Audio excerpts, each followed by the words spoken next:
Right now, Pittsburgh's best sports show is about to begin. Call us or tweet us. We got things to talk about on the Ireland Contracting Nightly Sports Call. All right, thanks a lot, Paul, and welcome inside the best show at 10:35 anywhere in Pittsburgh. It's the Ireland Contracting Nightly Sports Call, and I'm your host for tonight, Rich Walsh. Give me a call, 412-575-2600 is the number. The Buccos really blew one tonight, didn't they? It doesn't help when your pitchers give up 7 runs, and Ivan Nova lasted 4 innings. Alex McRae wasn't any better. I don't understand why they let him in the game that long. I mean, I guess we're going to find out here from Clint Hurdle in a couple minutes what he says about it, but they let him bat. I mean, this is what, his second career major league appearance, and this is one of the biggest games of the year, and you have this guy in there pitching. I don't understand it. Sometimes I scratch. Maybe he didn't have enough arms, or I don't know what the answer is. But it's a tough loss for the Buccos because these are games the Pirates should have to win. They get back into it now. They were 3.5 out of wild card. Atlanta lost, so they could have made up a whole game. Could have been 3 games. Now they're back to 4 games, and so are the Cardinals and about 3 other teams behind them. There's 7 teams fighting for these 2 wild card spots. I mean, it's getting crazy. The Pirates absolutely have to win this series tomorrow, in my opinion. I understand it's a marathon, not a sprint, and they still can come back, but you can't lose games to the Cardinals, a team that you're competing for one of these wild card spots with. Tomorrow, Trevor Williams, who's arguably been their best pitcher as of late, is pitching tomorrow. So I like the Pirates' chances as long as they can put a good lineup in, not that Sunday rest everyone lineup. I want to see all these major leaguers start. Hopefully Corey Dickerson's in the lineup. I'd imagine he would be. He pinch hit in the 9th. He just flied out to center field. So, I would think that the Pirates have to really put their best foot forward from here on out. No more rest days unless someone absolutely needs it. You know, you only have 50-some games left. You're 4 games out of a wild card spot. Now you're 7, 8 games out of the division's pretty much over for the Pirates, in my opinion. They got to go after a wild card spot, and they made the trades to do it. Now let's see the performance on the field. You score 4 runs, you got to hope that's enough. I mean, this offense is pretty good. I like the Pirates' offense, but pitching really let the Pirates down tonight. A couple other notes from tonight's game. Francisco Cervelli started at first base. It was the first time he played first base since 2016. Elias Diaz caught. It was good to have both of those guys in the lineup, and that's the way to do it. I'd rather have Francisco Cervelli play first. He looked pretty good out there. Looked like he's been doing it for a long time.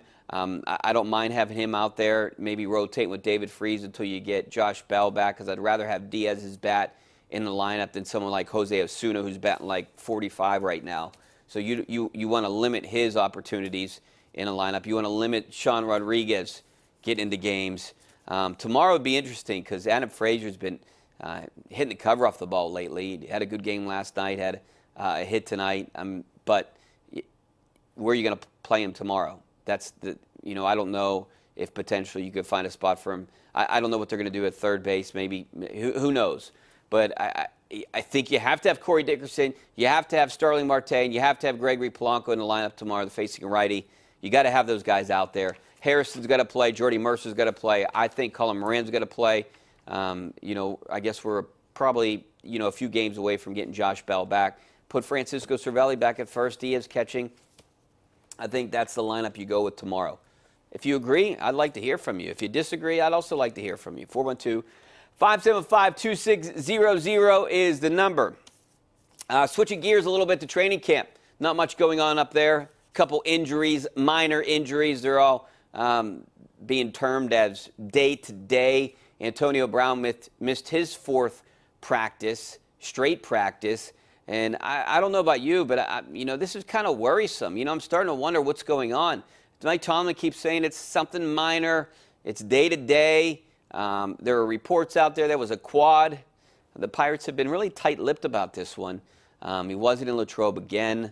So that's something really to keep an eye on. Other minor bumps and bruises, what Mike Tomlin's calling them, is like Joe Hayden, T.J. Watt. Those guys didn't practice. Juju Smith left practice early. Being called normal training camp bumps and bruises, essentially. Excuse me. The Steelers have their first game coming up on Thursday. We're headed to Philadelphia. KDKA-TV is the home of your Pittsburgh Steelers preseason. So that game is coming up on Thursday. Me, Bob Pompiani, Charlie Batch will all be there for the game, their first game in Philadelphia on Thursday. Well, we have a sizzling shot, another one for you. We got a bunch coming in here. Seems like everyone's getting a hole-in-one nowadays. Everyone's getting better at golf, or these courses are becoming easy. I don't know what's going on, but Ruth's Chris Steakhouse sizzling shot. It's coming from Ligonier Country Club today.